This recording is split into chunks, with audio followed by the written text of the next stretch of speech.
Jaya Radha Madhava Kunja Bihari.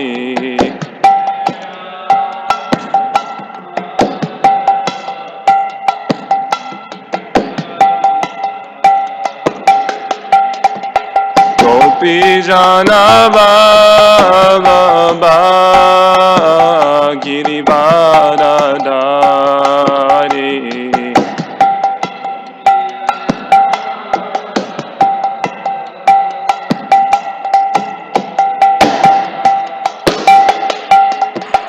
Gopi Jana Baba Girivardhari.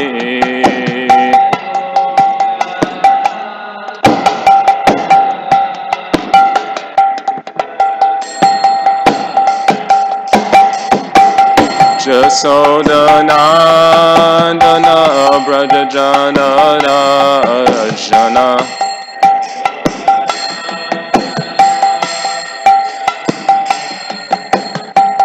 Jasodhanandana Brajajana Rajana.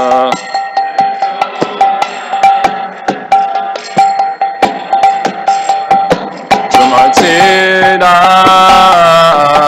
Vanachari.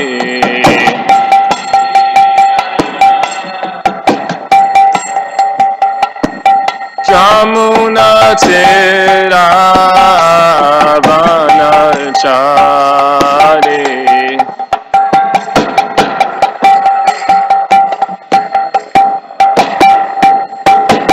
Jaya Radha Madhava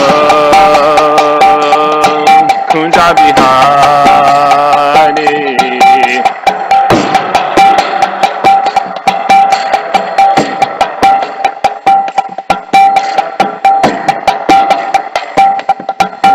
Jaya Radha Madhava Kunja Bihari.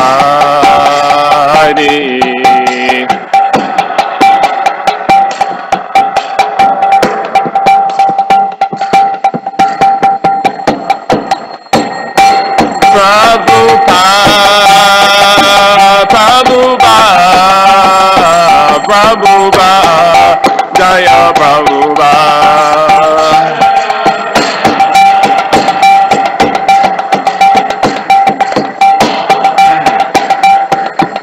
Jaya Jaya Prabhupada, Prabhupada, Prabhupada, Jaya Prabhupada.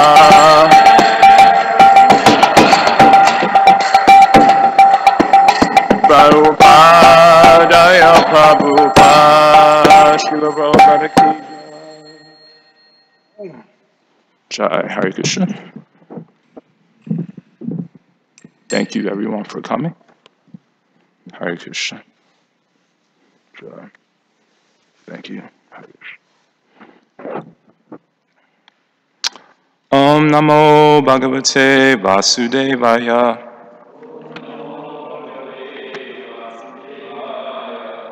Om Namo Bhagavate Vasudevaya.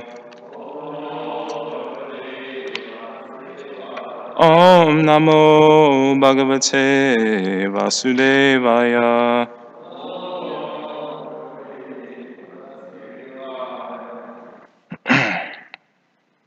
Okay, thank you everyone for coming. We'll be reading from Srimad Bhagavatam, Canto 10, Chapter 41, verse 15. There is no purport.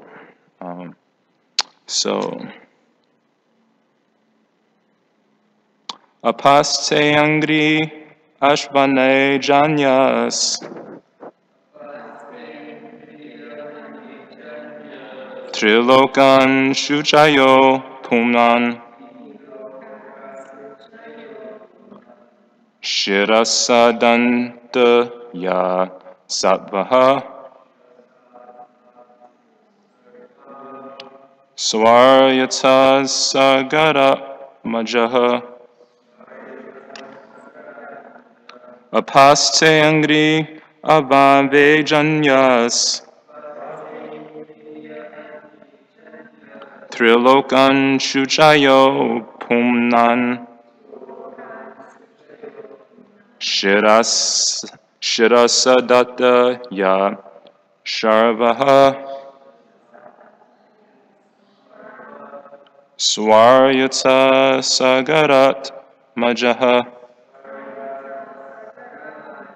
Apaste angri avanve janyas.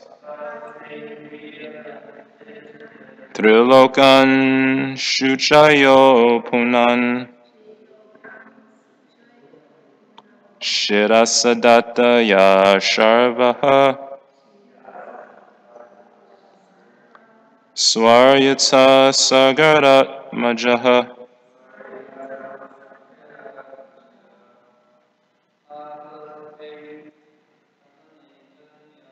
Apaste angri avane janyas. Trilokan shuchayo punan.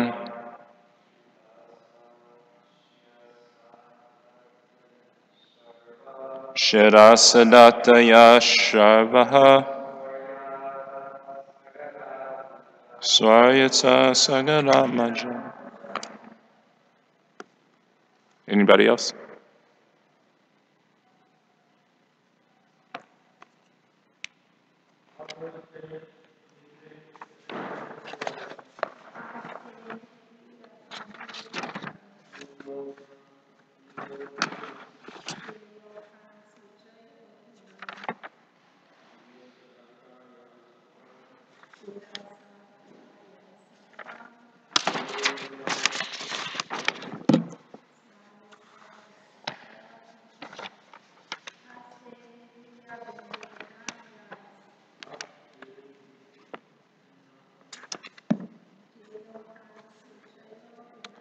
Trilokam shuchayo punan. Shirasadatta ya sharvaha. Swaryata sagarat majaha. Apa, the water, namely the river Ganges. Te, your, angri, of the feet. Avan, avan, avane janyaha, coming from the bathing. Trin, the three. Lokan, worlds. Shuchayaha, being purely spiritual. Apunan, has purified. Shirasa, on his head. Adatta, has taken. Yaha, which. Sharvaha, Lord Shiva. Swaha, to heaven. Yataha, whence. Sagar Atmajaha, the sons of King Sagar.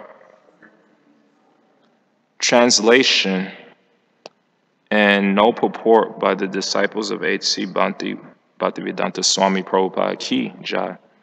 Translation: the water of the river Ganges has purified the three worlds, having become transcendental by bathing your feet. Lord Shiva accepted that water on his head, and by that water's grace, the sons of King Sagar attained to heaven. Amagyan Samanandasya Gyananjana Shalakaya Shakshumilitam Yena Tasma Shri Guruve Namaha Shri Chaitanya Manobishtam Stapitanyena Bhutale Swayam Rupa Kadamayam Dadati Swapadantikam Vancha Kalpaturubhya Sha Kripa Sindhubhya Eva Cha Patitanam Pavinebhyo Vaishnavebhyo Namo Namaha Jai Shri Krishna Chaitanya Prabhu Nityananda Shri Advaita Gadadhar Srivasadi Gaur Bhattavrinda Hare Krishna Krishna Krishna Hare Hare Hare Rama Rama Rama Hare Hare. Jai. Thank you everyone for coming. Um, Before we get to the verse, I would kind of like to share a quote that sets the mood of what we'll be discussing today. And so the quote is by George Matthew Adams. He says, "There is no such thing as a self-made man. We are made up of thousands of others. Everyone who has ever done a kind deed for us or spoken one word of encouragement to us has entered into the makeup of our character and of our thoughts as well as our success." And of course, everything in Christian consciousness is seen as a blessing, even the so-called good, but that's another subject matter. But in this regard of being grateful for everyone who's contributed to the building of our character and our success, whether material or spiritual, first I would like to offer my gratitudes first and foremost to my mother and my brother, His Grace Jaya Prabhu. In this regard, I also like to highlight, at least every week while I'm giving class, I've also asked other devotees, I'm not qualified to give this, but at the same time, it's an opportunity to express gratitude to so many people who have contributed to our spiritual success in life. And so that's why I'm taking this opportunity, and that's why I also ask devotees, they could also take this opportunity. They could take my day. I've asked at least 5 devotees. They haven't yet, but until they do, you'll have to hear me speak every Friday, unfortunately.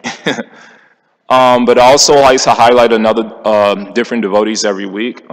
This week, I would like to highlight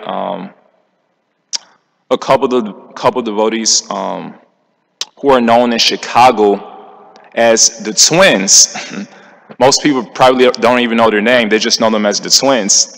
But their names are Shamasaki and Shamagopi. So for the last few months, I've been blessed to have their association every Saturday because I've been washing pots. The pot washer left, so now I'm the pot washer, paid pot washer, and so I do it 6 days a week, including Saturday. So every Saturday, Shamasaki and Shamagopi, they cook the evening boga, and so while I'm washing pots, I have the opportunity to get their association, and it's very interesting that they have the ability to make everyone feel like the Buddha, the enlightened one. And it's not just me. They say this to. I'll tell you exactly what they said to me, but I've noticed that they say it to everyone.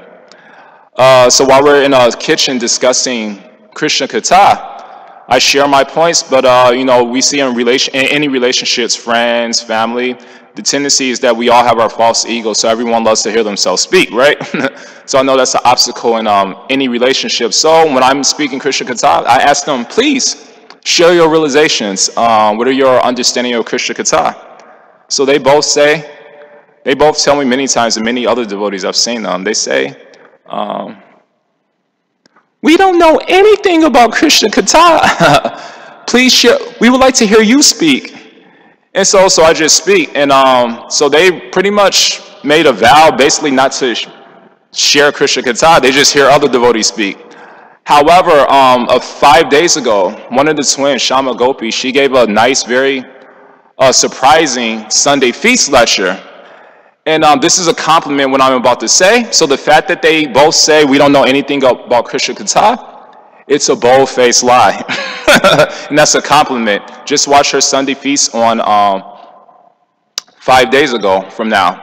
And it's actually a pleasant surprise because I don't think anybody's ever heard them speak Krishna Katha before except the first time on Sunday.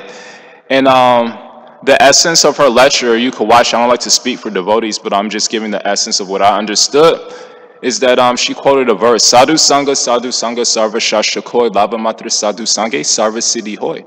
Labha Matra, she was emphasizing in her lecture that one moment, Labha Matra means one moment with the devotee association can reap great benefits. And she was essentially saying that if we attentively hear the Vaishnavas, the holy name in the Bhagavatam, even for a moment, that's known as quality time. However, if we inattentively hear the Vaishnavas, the holy name, in the Bhagavatam, even for thousands of hours, that's known as quantity time. So actually, when people say, I want to spend quality time with you, they're actually not spending quality time. They're actually spending quantity time. According to the Bhagavatam, quality time means how we can teach each other how to increase our good qualities. Yasyasti bhatir bhagavatiya kenchana sarva gunis tatra samasate suraha. Why do all relationships break?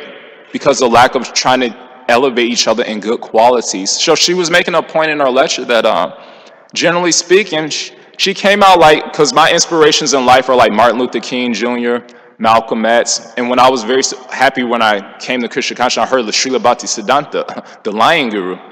And of course, Prabhupada was very heavy sometimes too, a lot, but of course, Srila Bhaktisiddhanta had a famous lecture for that. So I was very surprised in our lecture, she came out like Malcolm X Mataji, dropping the heavy, and I appreciate that because that's my style of preaching. And she made a very relevant point. Something that Gokulananda, one brahmachari who stayed here, made to me in a different way. He said, the tendency is that when we come to a Sunday feast or the temple in general, what is the depth of our conversations? What is the depth of our questions? Where'd you get your sari from? Where'd you get your nice shoes from?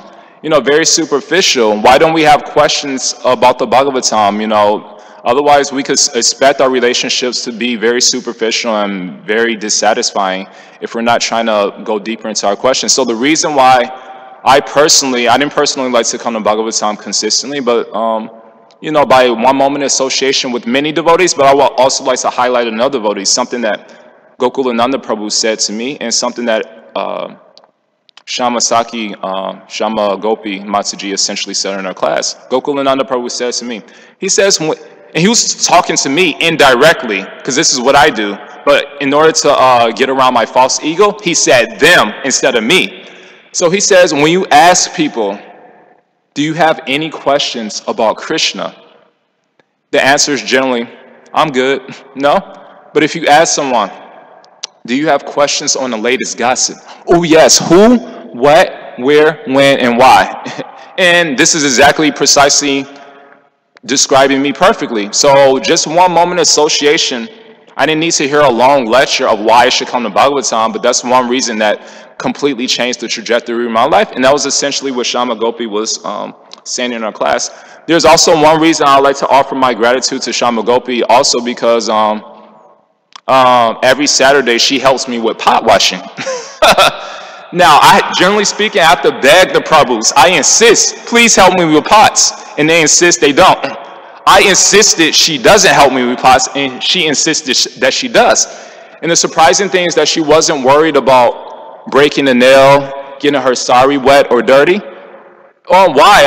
I suspect because from a brief conversation I had with her over the last few Saturdays, is that her and her sister grew up without electricity practically up into 12th grade, and they had to study for they're now research sciences, medical sciences, and they basically had to study with now try studying with a difficult exam with a candle.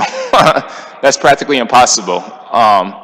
And probably they grew up without sufficient running water also. So when you go through difficulties in life, all the minor problems becomes much more insignificant, like breaking a nail, getting your sari wet, getting it dirty, or whether people don't like you, whether people ignore you, insult you, criticize you, or spread rumors. These are considered small problems. So that's why difficulties in life are considered a great blessing, because you don't hold to your heart all the very insignificant problems in life. So anyway, this is my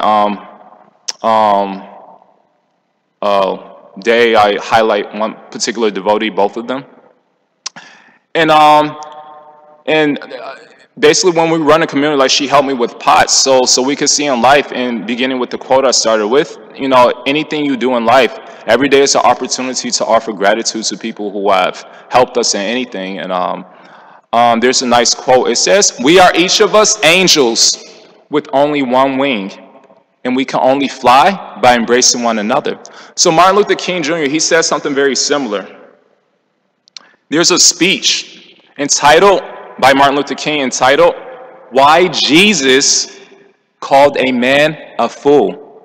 So in this speech, Martin Luther King Jr. said, Jesus called a rich man a fool because this man acted like he could build the barns by himself, till the soil by himself, and harvest by himself. This man was a fool because he failed to realize that wealth is always the result of the commonwealth. This man was a fool because he used the words I and mine so much that he lost the capacity to say we and ours. No, my friends, I don't want you to forget it. No matter where you are today, somebody helped you to get there. And so so why do we forget this understanding of life often? Because the Jama Aishwarya Shuta Shibir Edamana Mandu Paman Naiva Harti Abidatsumbai Swama Kinchana Gochanam. Because we're too attached to entertainment or external happiness and not sufficiently attached to entertainment or internal happiness. And so what does entertainment generally teach us? It teaches us how to love things and use people. What does entertainment teach us? It teaches us how to love people and use things. So there's a nice quote. It says, love people, not things. Use things and not people. So during this month, Kartik, this is a very special month, and last Sunday feast when Shama Gopi was giving, if you want to know about this very auspicious month known as Kartik, I recommend checking out her lecture. But during this month, we sing some prayers known as the Dhammadarashtakam. And in these prayers, there's a particular pastime mention of, you could say, two insincere devotees. Their names were, this is described in the Srimad Bhagavatam. Their names was Nalakuvada and Manigriva. And they were actually the sons of the treasurer of the demigods. Their father was a treasurer, and his name was Kuveda, so they were sons. So naturally, when you inherit some property, some wealth, generally speaking, you plunder it. And this is precisely what they did. They wanted to go skinny dipping in the Ganges River with nice, beautiful women, and they were all having fun in the river. And so this is a very significant example of how we exploit others. They were exploiting the women for sex, and of course the women were exploiting them for their money. So we can see that all relationships in this world is all basically based on exploitation. And so it's described that Narada Muni, he approached these sons of Kuveda while they were skinny dipping in the Ganges River. And the women, they had a sense enough to put their clothes back on because they were all nude. So they had the sense that, oh yes, this is a great saintly person. Let me put my clothes on and act like a human being. But Nala Kuvada and Manigriva, they were too intoxicated. They was like, woo, Narada Muni, come in and jump with us. And so they were too intoxicated by alcohol and lust and material desires to respect a great saint, Narada Muni. So Narada Muni, he cursed him to become trees. Why? Because they were misusing Krishna's property for their own sense gratification. And so this is a very good lesson for us, is that we can expect, if we misuse God's property for our own sense gratification or to exploit others, to use others, then we should expect that Krishna will kick our butt, basically, or his devotee will kick our butt like Narada Muni. So we should very much expect that. And we should expect that for our own well-being, just like a mother or father, they discipline their child, not because they hate the child, but for the child's well-being. But it's better to be voluntarily disciplined than involuntarily disciplined. You'll save yourself a lot of embarrassment, that's for sure. And so this goes to the point of, so what we're describing in this, what this verse describes today is that Akrura, he's describing a particular pastime that's described in the Srimad Bhagavatam. Actually, he's describing a couple of pastimes, but we'll focus on the last pastime. So he's focusing on a pastime where Lord Shiva took the Ganges River on his head, and also where the sons of a king named Sagar Maharaj, they were saved. From their offenses, and they ascended to heaven. So he's mentioning two pastimes. So we'll get into that, but basically, to briefly discuss before we delve deep into this pastime. But basically, the sons of King Sagar. Now, King Sagar, he had 10,000 sons actually, and they were all very materialistic. And why were they materialistic? Because they were devoted to their entertainment or their external happiness. And so, in the beginning of this chapter, it ends with it concludes with how Lord Krishna inspired Akrura with entertainment or internal happiness when he showed Akrura the spiritual world. Now, sometimes when people go to India, they see so many so-called homeless people. They see so many yogis, so many swamis, so many babajis, so many renunciates, and they think, how can they be happy? They have no TV, they have no computer, they don't have unlimited shoes, unlimited clothes, unlimited cars, unlimited women. Where's the happiness? And so it's described that that the Lord, he gives us internal happiness. It's very simple. Now, how can you enjoy entertainment in this world? You simply plug your TV or your computer into the power source. In much the same way it's described that because Akrura and devotees like him are connected to Krishna, that they don't need unlimited shoes, they don't need unlimited clothes. Krishna gives them unlimited internal happiness. And therefore in the Gita, chapter 10, verse 8, Krishna says, Aham sarvasya prabhavo mata sarvam pravartate iti matva bhajate mam buddha bhava samavitaha. He says, I am the power source of everything, and those who are wise connect to me. Now, why is a computer attractive or a TV attractive? Because it's connected to its power source. If it's disconnected from its power source, it's unattractive. So Akrura, he was attractive because he was connected to Krishna. The kings of Sagar, Maharaj, they were unattractive because they was disconnected from Krishna. We'll get into that pastime a little later. However, Krishna says, Buddha bhava samavitaha. Buddha, those who are truly enlightened, they connect to me. Now, why does Krishna say those who are truly enlightened connect to me? It's very simple. Because what does entertainment teach us? It teaches us how to be devoted to lust, anger, greed, pride, envy, and vengeance. And so the opposite, what does entertainment teach us? It teaches us the opposite, how to be devoted to love, peace, generosity, humility, appreciation, and forgiveness. So no doubt, both entertainment and entertainment are fun. I'll agree with that. I mean, now for us, now as conditioned souls, what is the basis of our entertainment? Social media, Netflix, movies, pornography. So no doubt, as conditioned souls, these are very entertaining. But this is entertainment that will keep us in a lot of trouble. The entertainment, reading Bhagavatam, associating with devotees, chanting the holy name, that's entertainment that will keep us out of a lot of trouble. So it's not rocket science. So in this regard, Buddha, so Krishna says, Buddha bhava samavitaha, those who are truly enlightened. So in this regard, Lord Buddha, in the avatar of Krishna, he says something very interesting in this regard. He says, let no man think lightly of evil, saying in his heart, it will not come upon me. Even by the falling of water drops, a water pot is filled. The fool becomes full of evil, even if he gather it little by little. Now, how do we gather evil little by little? It's very simple.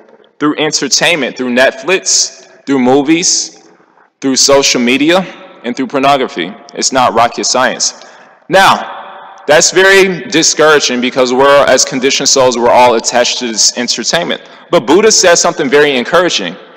The next thing he says, let no man think lightly of good, saying in his heart, it will not come upon me. Even by the falling of water drops, a water pot is filled. The wise become full of good, even if he gather it little by little.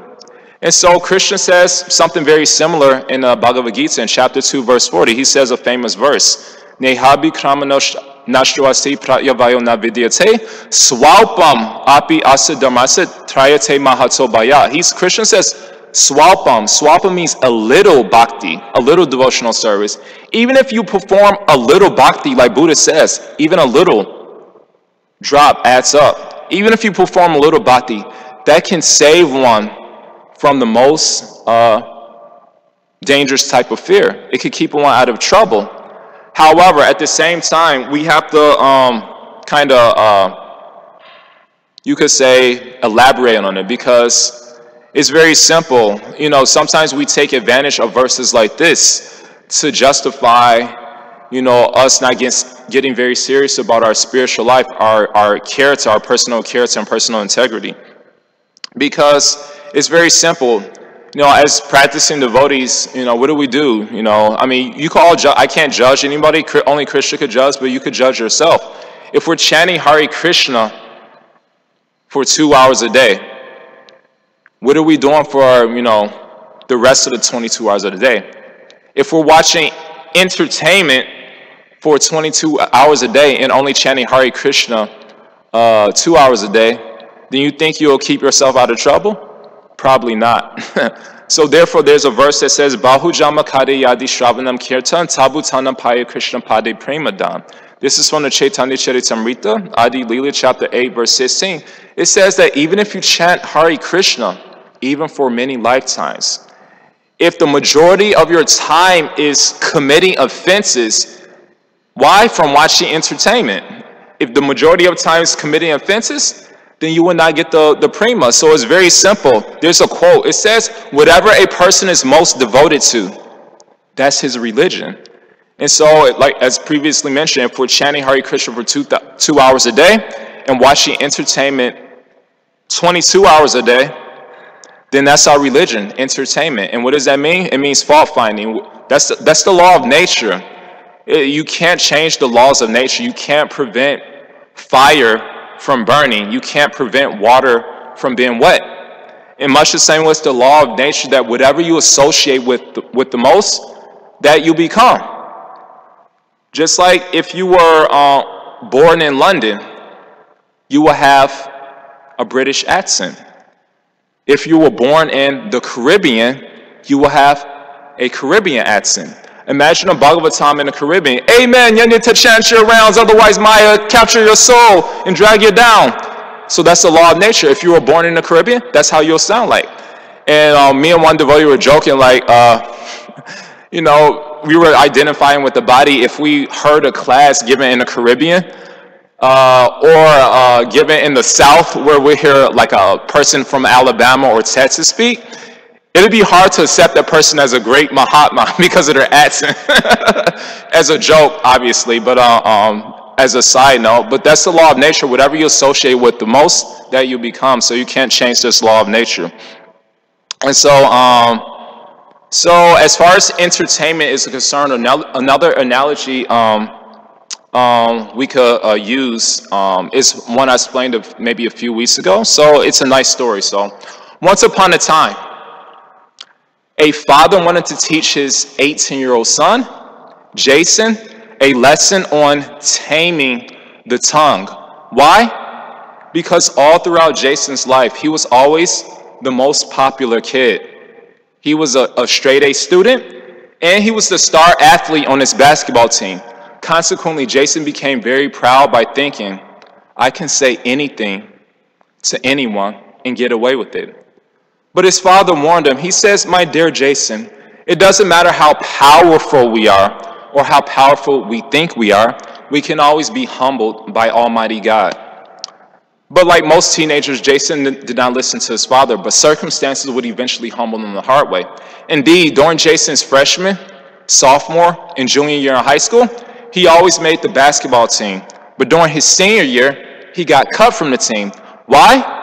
Because his best friend, Eric, told him that the new basketball coach for his senior year was the father of one of the students he bullied all throughout high school. So the moral of the story is, just as criminals who escape from prison will cause problems for all of human society, so when our bad qualities escape from us through our words and our actions, they cause problems for us and potentially for others. So how does the government subdue criminals? Easy, with security guards. So it's described in all universal spiritual teachings that a wise person subdues pride with humility, envy with appreciation, vengeance with forgiveness, and speculation with education. And so this verse we're describing today, it was originally described in the ninth canto of the Bhagavatam, chapter 8 of King Sagar Maharaj. It describes how his 10,000 children got in trouble from speculation. Why? Because they didn't subdue speculation with education. What does education mean? Education means humility.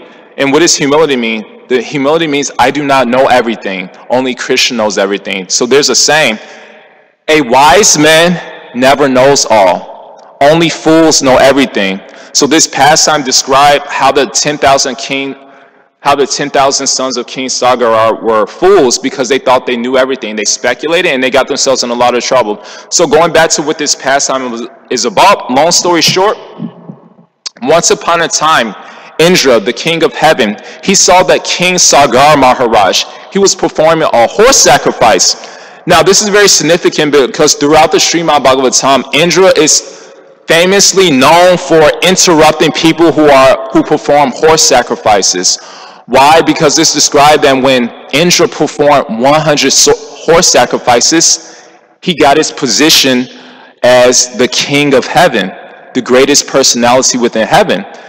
And now, how does this translate? So there's another pastime where Indra interrupted a horse sacrifice. So in the fourth canto of the Bhagavatam, it's described that one king named King Prithu Maharaj, he was on his 99th horse sacrifices, and he was in the process of performing his 100th sacrifice. Now, mind you, Indra had the world record, the Guinness Book of World Records or Universal Records of performing 100 sacrifices. So he saw that, oh my God, King Prithu, he's on his 99th, he's gonna tie my record and potentially break it. I have to do something about it. And so we see in the material world, this is, the interaction of most people, is that how can we translate this to our own lives? Well, if we speak about the social media era, it's, I don't want anyone to have more retweets, more views, more subscribers, more followers than me. That's the tendency because we're conditioned souls. We all have inner demons. And one main inner demon, according to the second verse of the Bhagavatam, that causes us a lot of trouble is that we're not near Matsarana. We're not free from this envy. And when we're not free from this envy, like Indra, then our religion is kites of a dharma. It's considered cheating religion because although we may have the outfit of a spiritualist, we do not have the infit of a spiritualist. And what is the infit of a spiritualist? It's very simple. That in the material world, you find that people, all their relationships are based on pride, envy, and vengeance. So, as spiritualists, if we're chanting the holy name every day, reading the Bhagavatam every day, and materialists are doing none of this. However, if we're acting in the same envious, vengeful way like any materialist, then what is the use of chanting all day long, reading the Bhagavatam all day long? It's practically useless. And not only that, it's even worse because, when we dress like Jesus Christ and we act like a lunatic, like Durvasa Muni or in the scriptures, Durvasa Muni or what's his name?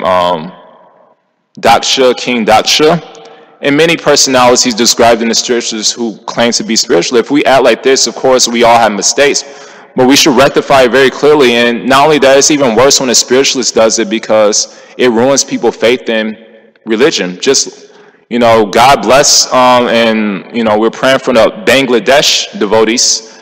But look what happened, of course, nobody knows exactly what happened. There could be government officials who paid off. Sometimes there's false flag. False flag means people who pretend to be a particular religion. But the reality is that we're all conditioned souls. It doesn't matter whether you're this religion or that religion. We all have our faults.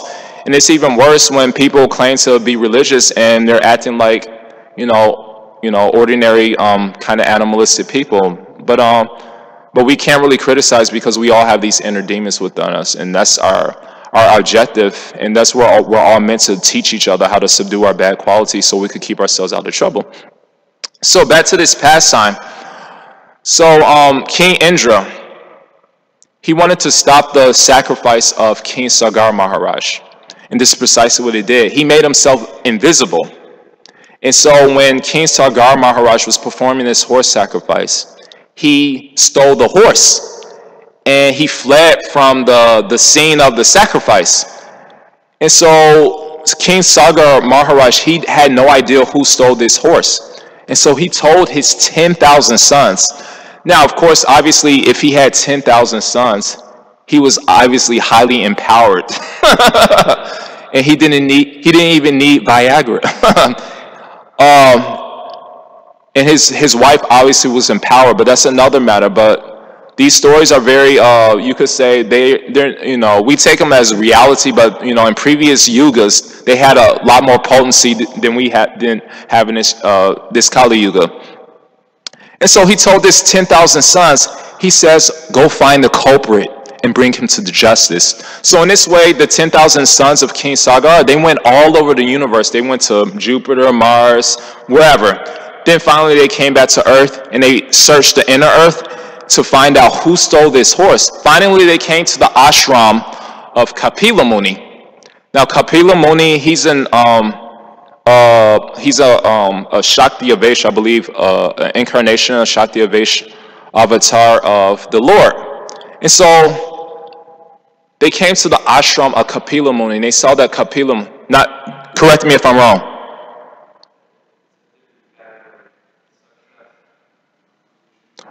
What kind of avatar?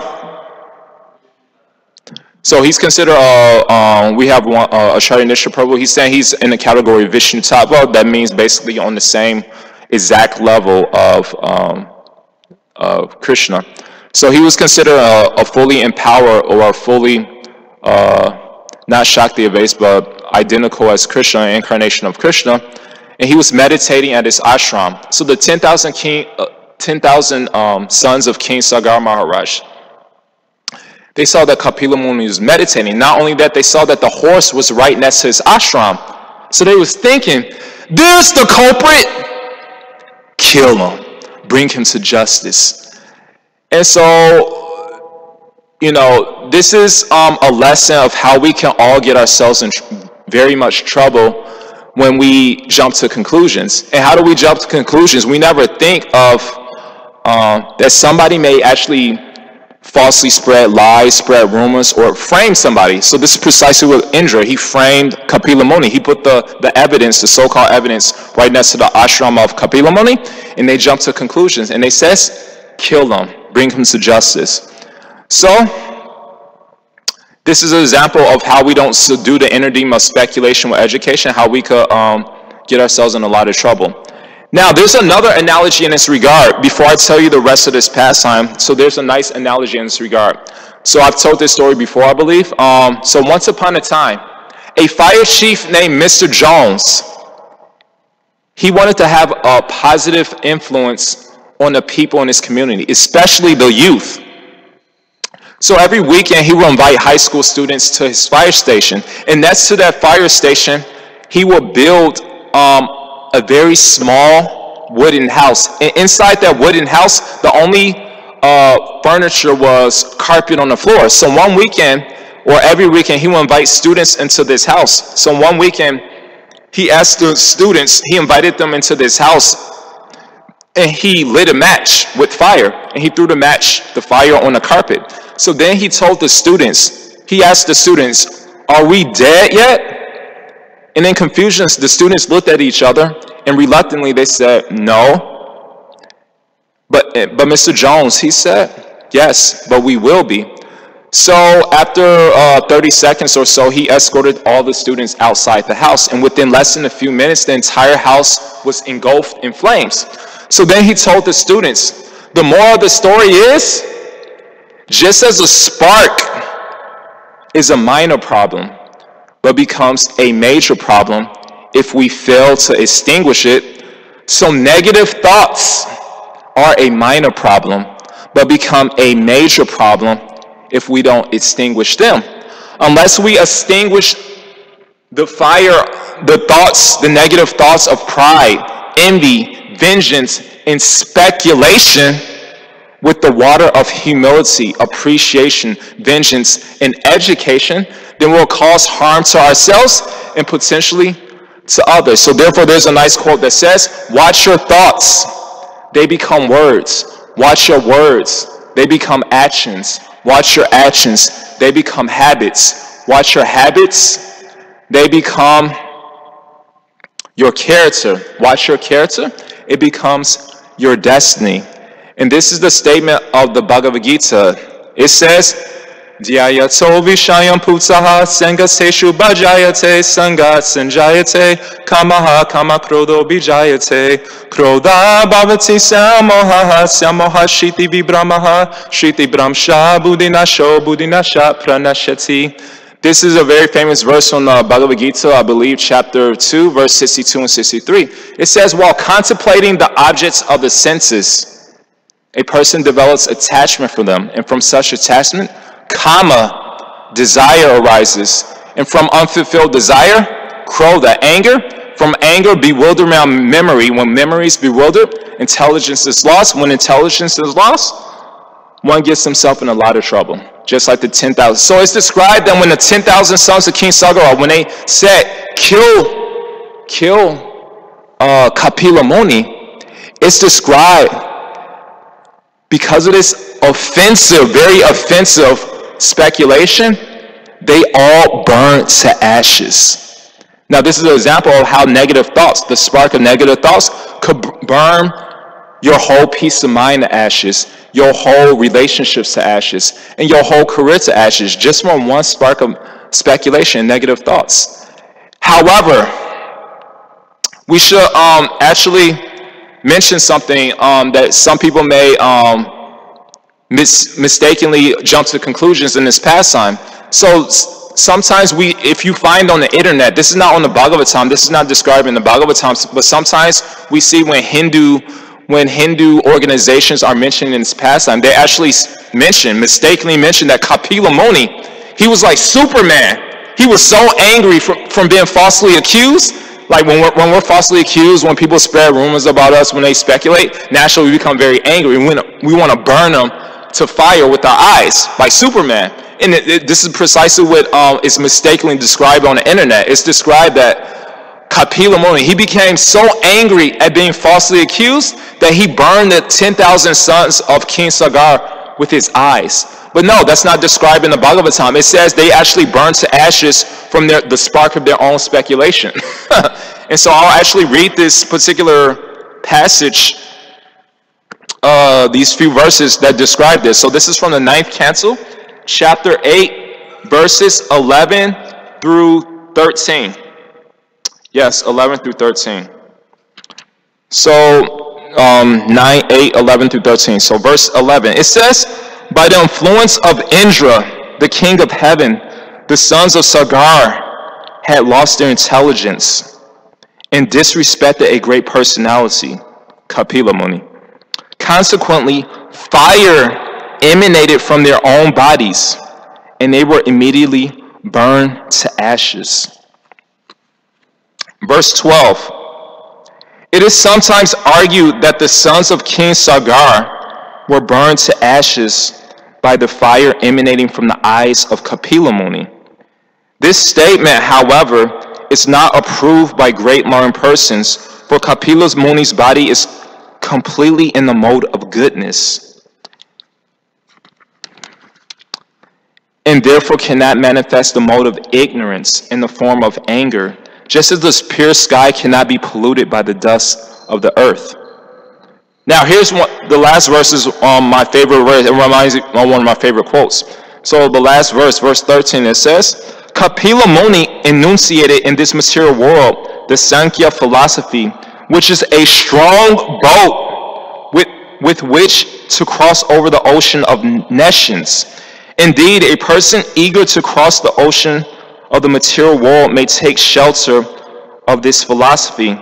And such a greatly learned person situated on the elevated platform of transcendence, how can there be any distinction between enemy and friend? So therefore, this is the conclusion. Kapila Muni, he doesn't get upset like us when people ignore us, when people insult us, when they misjudge us, misunderstand us, speculates about us, spread rumors about us. No, why? Because it describes he's on a boat of transcendental knowledge, as Krishna says in chapter 4, verse 36 of the Gita. So this analogy reminds me, I mentioned it before, reminds me of two of my favorite quotes. It says, ships don't sink because of the water around them. Ships sink because of the water that gets in them. We can't stop everything on the outside. Opposition, criticism, rumors, speculation, or traffic. But if we allow what's on the outside to get on the inside, then we'll sink into depression, fear, anger, and vengeance. So there's a nice quote also. It says, people should live in the world, but not be filled with it. A ship lives in the water, but if the water gets into the ship, she sinks. So people may live in the world, but if the world gets into them, they sink. So Kapila Muni, because he built character, the boat of transcendental knowledge, he didn't allow the ocean of negativity, the ocean of speculation, the ocean of rumors to sink his peace of mind. So no, he didn't become angry like us, and he didn't want to burn him to ashes with his anger. No, he's very compassionate, but this is an instance, they burned to ashes from their own speculation, from their own negative thoughts. So it's a very important lesson we could take with us today of that the more we associate. Now, why did the 10,000 sons of King Sagar Maharaja burn to ashes? It's very simple. They were probably, it doesn't say, but as the sons of kings, they were probably addicted to entertainment. Of course, they didn't have social media or internet back then, but many kings back then, what did they do? They would hire beautiful women to come dance for them. They would, arrange, lavish parties. And so in much the same way, as devotees, if we're basically doing the same thing, then we could expect that our negative, the spark of our negativity will come out and burn everything to ashes we have. And what does that mean? So this could represent many things, but it represents that, when we have this spark of negativity, that our taste for chanting the holy name will burn to ashes. Our taste for associating with the devotees will burn to ashes. Our taste for coming to the temple will burn to ashes. Our taste for hearing Srimad Bhagavatam will burn to ashes. And so therefore, Lord Chaitanya, he tells Rupa Goswamis that the most powerful forms of devotional service by which one can avoid one's peace of mind, one's relationships, and one's career and one's devotional service, most importantly from burning to ashes, is 5 things. Sadhu Sangha, Nama Kirtan, Bhagavad Shravan Mathura Vashri Mutir Shadayan Sevan. He says, Sadhu Sangha. How do we prevent our lives from burning to ashes? We Sadhu Sangha, associate with devotees. Nama Kirtan, chant the holy name. Sadhu Sangha, Nama Kirtan, Bhagavad Shravam, hear the Srimad Bhagavatam. Mathura Vas, come to the temple. And Sri Mutir Shadaya Savan, worship the deity. Now, of course, one last point I would like to mention. Obviously, it's very obvious. Just because somebody is chanting Hare Krishna all day long and performing rituals, yes, it's true, that does not make them more spiritual than others. So therefore, the Bhagavatam says, Gyane prayasam udapasa namanta eva jivanti sam mukalitam bhavadivatam stane stita shrutigutam tanuvam manobir ye prayasho jita jito apiyasi taistri lokam. It says, stane stita. Stane means material position, your occupation or your home life. Stane stita. Remain. Stita means remain. Yes, you can remain in your position, remain at home in your material occupation. Why? Because the temple, your home could be a temple, right? However, we could judge ourselves. What are we doing at home the vast majority of the time? If we're watching entertainment the vast majority of the time, that means we should actually come to the actual temple, because nobody's inclined to watch movies. Nobody's inclined to fault find, generally speaking. to watch Netflix, movies, and pornography at the temple. Otherwise, they'll kick you out. So if we're doing this at home and not coming to the actual temple, then we could expect that our peace of mind will burn to ashes. Our relationship, even the relationships with the people we love, that will burn to ashes, because you can't be around people all day long and expect not to get in an argument. There's some familiarity brings contempt. So you need to get away from your family and friends. And what does that mean? Come to the temple. And so these are some very important lessons for us of how to keep ourselves out of trouble. And there's some lessons I'm still trying to learn myself, and I'm learning from experience. I'm teaching you what not to do. I've got myself in a lot of trouble. I'm not coming to the Bhagavatam because I have a taste. I'm coming because I don't have a taste, and I'm very tired of Maya beating me up. So I would encourage you to do the same, other devotees to do the same, and judge for yourself. What are you doing majority of the time? And so one last thing, unfortunately I didn't write the lecture where Prabhupada says, maybe next time I give a class, but Prabhupada says something very interesting. He says, in this material world, everyone is very much fond of honor, although he is not honorable. Now, what makes us honorable? If we're watching entertainment all day long, practically, and we're complaining that people are not respecting us, well, are we really worthy of respect? All the negativity they show on TV, internet, are we really worthy of respect? Yes, everyone's worthy of respect as a part and parcel of God, but St. Francis says something very interesting. He says, preach the gospel at all times, and when necessary, use words. So are we preaching the gospel at all times? Or are we fault-finding at all times? So if we're fault-finding watching entertainment, because that's all they teach on entertainment, if we're fault-finding at all times, and we complain that we're not respected, it's like, my only advice to you is get a reality check and get some humility. Not that I have humility. The reason I'm coming to the temple is because I don't have humility. And so I would encourage you to do the same. So if you just judge yourself. I can't judge anybody, only Krishna could judge, but judge yourself. It's not that very difficult, So that's what Prabhupada says. I'll bring the lecture next time he says that. He says, people are very much fond of honor. Although he is not honorable, still he wants to honor. So we should perform Sadhu Sangha Nama Kirtan Bhagavad Shrava Mathura Vashrimutir Shadayan Sevan, or whatever devotional service, and try to become honorable. Not that we're honorable. Devotees don't think they're honorable, but there's many things that could be said. But forgive me for taking longer. But of course, this month is Dhamma Darashikam prayers. That means there's less time to do Bhagavatam class, so forgive me for going a little bit longer. I guess the class was still the same, but it just seems longer because of the prayers. So anyway, that's our topic for today. Any comments, criticisms, suggestions of Loshan Prabhu? Yes, you have the mic.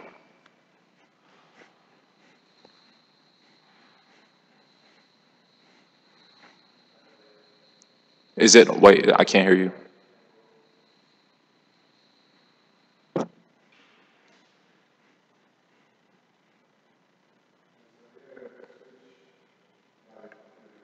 On the upper right under the thing. No, upper right. Upper right. I'm going to have to get off the Vyasa sign to do it.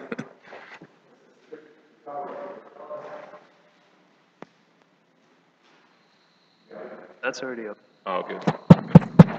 Thank you. Actually, Kapila Dev is considered Shakti Vaishya avatar. Oh, I was right. Sorry for that. I was right. Oh, thank God. I was right. Thanks for the class. That's obviously the wrong mentality. Sorry about that. Go ahead. That's why I shouldn't be giving Bhagavatam class. My question is, or comment, obviously, watching TV or social media is, you get some type of relief from that, okay? So, when I was trying to get over, when I used to smoke marijuana and stuff, I would have to turn myself against it, So my question is, if you can, how can you turn yourself against something that you find to give you relief? Social media or watching the TV, sometimes people get relief from that. Okay, so how can you like turn yourself against that? I know it takes time for me. So maybe you can give me a little input on that. I'll do my best. The one thing that comes to mind is that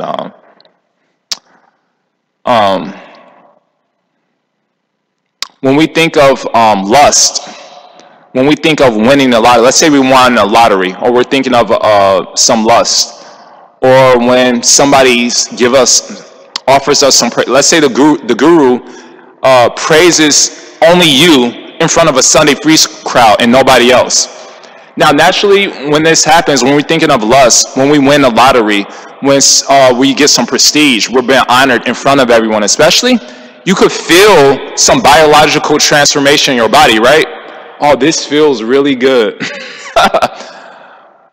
But it's described, there's a verse that says, Krishna Nam Mahamantrada Eta Swabhava Yejapetata Krishna Upajaye Bhava. Simply by chanting the Hare Krishna Maha Mantra, you get all of one's bhava, all your ecstasy you need. Now, if we told people that, oh yes, you could get all the happiness, all the ecstasy you need just from chanting this Maha Mantra, now then we'll compare chanting the Maha Mantra to lust, to winning the lottery, to getting some prestige. It's like, oh yes, I could feel some biological transformation in my body with the materialism, but when I chant the Maha Mantra, no lights, no cameras go off, nothing. So generally speaking, the tendency is to have more faith in things that arouse our senses, that arouse our ego. However, it's very simple that it depends on our maturity. It's just very simple. When a child is young, his conception of happiness is what? Eating unlimited candy, sweets, because it arouses his what do you call it? Endorphins? What do they call it? Endorphins or something? I don't know.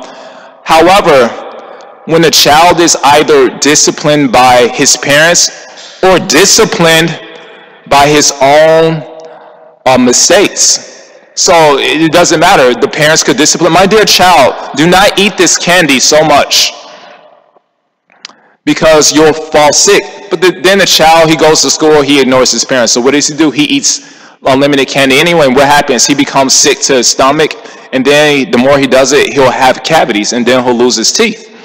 And so, when we're addicted to this entertainment, now yes, of course, it's not like we're judging people, because the reality is I was telling one devotee recently, the one reason also why we go after so many things in this world that are not healthy for us, because either we're depressed or we're lonely and we can't trust anyone, and sometimes not even devotees, because as soon as you want to pour your heart out or mention some of your faults, you'll see it the next day on Facebook. And so sometimes when people are lonely, they watch TV naturally, or entertainment. And there's, like I would say, in the final analysis, yes, we do it. It's not like we're judging, because we've all done many things to get relief. And we can see that people also drink alcohol to get relief. Not just because I want to drink, because my life circumstances are so miserable that I need to subdue them. So people watch TV to subdue their misery. They drink alcohol. They watch pornography, they have sex, and not just for the gratification, just to subdue their miseries. We see that. But obviously, and that's why the only solution is that if we feel like we've been blessed by other devotees, other sincere devotees, then we should try our best to become sincere devotees ourselves. That way we could be, you could say, a lighthouse that people could come to get themselves out of their darkness. So we have no control over how other devotees act, but we do have control over, how we act. So if we're feeling inspired in our Krishna consciousness, the only thing is to do is, do what St. Francis said, preach the gospel at all times, and when necessary, use words. And so, the association is available for us. And one last thing I would say, pray to Krishna about it. How sincere are our prayers? Krishna is the supreme controller, but the reality is that That's all entertainment shows us. It conditions us how to exploit others. You can't watch, so much lust on TV and expect to control your senses. I don't think that's possible. If it's possible, please tell me. Somebody tell me the secret. I'll go after it if that's possible. But for me, that's not possible for me. That's why I come to the temple, because I know I get myself in a lot of trouble.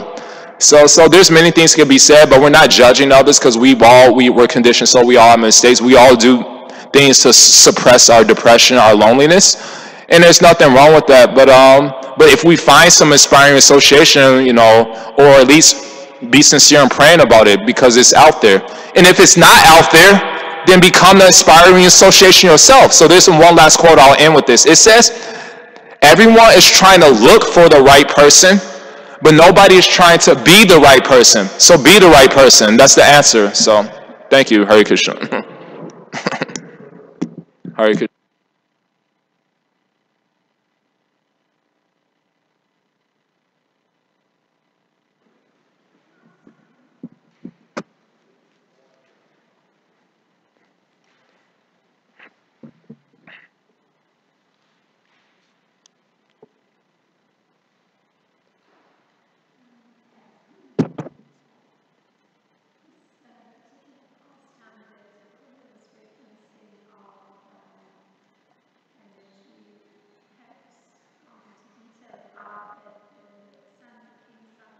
Is it on?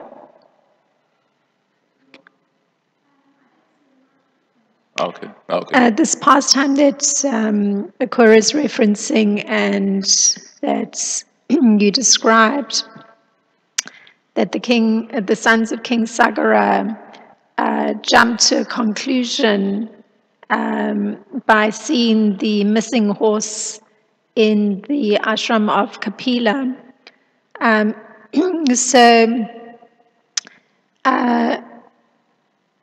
This problem that's there, that preconceptions dictate one's judgment, it's a very common problem, and it can cause a great deal of distress to others and to oneself. So in some sense, one could ask the question, what can be of assistance in a critical moment when persons are geared up looking for evidence with their preconceptions in mind? What on earth could, divert that course of poor judgment or jumping to conclusions? I mean, one could ask that question. Thank you. I'll try my best. But the immediate thing that came to mind is the Bhagavatam begins off with jumping to conclusions. Actually, where of course the speaker of the Bhagavatam is Shukadeva Goswami, and he's speaking to King Padisha Maharaj, who's cursed to die within 7 days. Now, why was King Padisha Maharaj cursed to die with 7 days? Because he jumped to conclusions, actually. And so, long story short, King Padisha Maharaj, he was the descendant of material and spiritual royalty, without going into the details. So he was considered a great king, not only on his own merit, but on the merit of his ascendants. And he had a good track record as a very noble and humble king. But he did something very stupid. So there's a saying, it takes many good deeds to build a good reputation, and only one bad one to ruin it. So we see that in this world, people are trying to cover up all their mistakes just to put on the show of perfection. But that's not reality. And so it's described that one day, King Padisha Maharaj, he had basically the perfect track record of being a very noble, humble king. And so one day he was hunting in the forest, and he came to the ashram of a sage named Shamika Rishi. And it's described that he entered this hermitage of Shamika Rishi, and he asked the Rishi for some water. He was like, "My dear Rishi, I'm the king of this this province, town, whatever. I'm thirsty. May I have a glass of water? And the king and the rishi is like, excuse me, may I have a glass of water? So he was like, oh, he's just gonna ignore me like that. So basically this anger started to arouse, just like we become very angry when people ignore us. But it's actually described that the rishi did not ignore him on purpose. He was so connected to Krishna. Just like when somebody is connected to their internet, they don't notice anyone around them, right? Or TV, right? You're on TV, you're on the internet, you're on your video games, and you do not notice anyone around them. Just like when me and my brother were young kids, this actually happened. We bought now the most recent video game is called Xbox. Maybe they have a new one, but Xbox. But when we were kids, we had a Sega Genesis. And so when our mom bought us a Sega Genesis, you know, we would play it every day without doing our homework or whatever. So one day, I'm playing a video game, and I'm absorbed in samadhi in the video game. And my mom is standing right here. I don't remember, but this is what she tells me. She's saying she's basically practically yelling at me, and I'm absorbed in the video game. I did not hear her at all. She's like telling my name to do some chore or whatever. I completely ignored her because I was so absorbed in the video game. So much the same way with the sage, Samika Rishi, he was so absorbed in Krishna consciousness that he did not notice King Padisha Maharaj.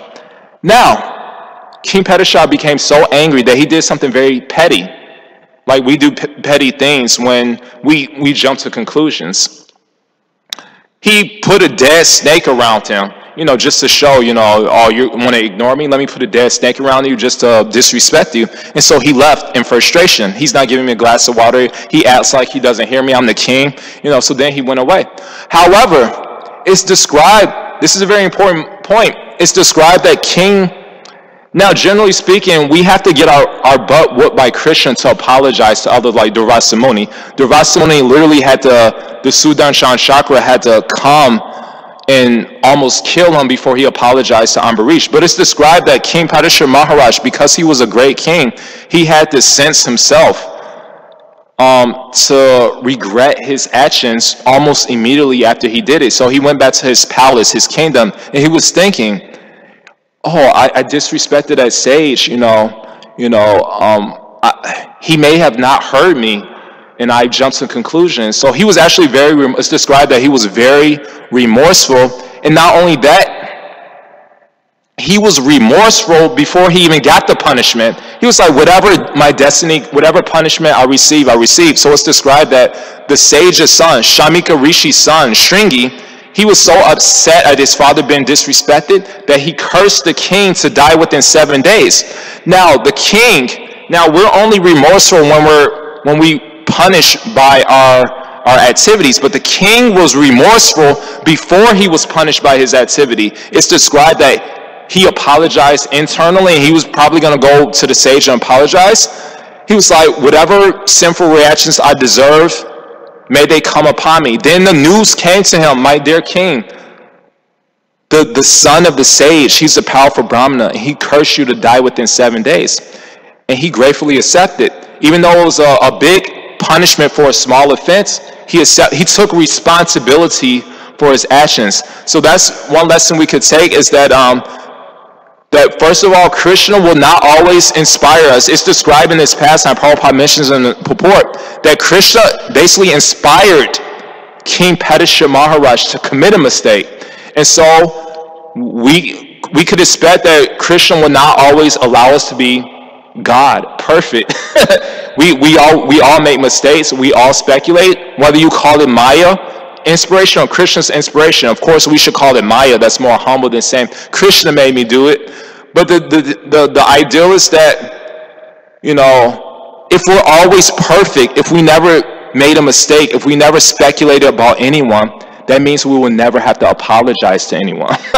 And actually, it's more humble when you have to apologize in humility. So actually, this pastime doesn't highlight the mistake of Padisha Maharaj. It actually highlights his humility. He actually took responsibility for his actions. And so That's a tendency, you know, and that's why people cover their faults. Why? I want to put on the facade of perfection, but the reality is we're not perfect, and it's more humble when you have to apologize to someone. And so that's my answer. Christian will not always inspire us to be perfect. Otherwise, if we were, it'd be a second God. You know, we all be gods. And also, it's also, this pastime doesn't highlight his mistake, it highlights his humility, because it's more humble to apologize to someone than to always be perfect, never commit any mistake. So, okay, Ahu Subal doesn't come off and like throw me off the Vyasa sign, but Acharya Nishta... I just wanted to comment also Lochan Prabhu's question, that I would say that why we're attracted to television and all this news, you know, the real television is the Krishna Leela. Yeah. The real absorption for the soul. If we don't have that, you know, channel, if you don't have that subscription, then we have to watch all of the mundane news. And if we don't have, you know, like social media, know why we're into that, because we don't have these deep relationships with devotees, with advanced devotees. Cool. If that's there, then he said, thank you, I appreciate it. That was the theme of this class, so we'll end right there. Srimad Bhagavatam.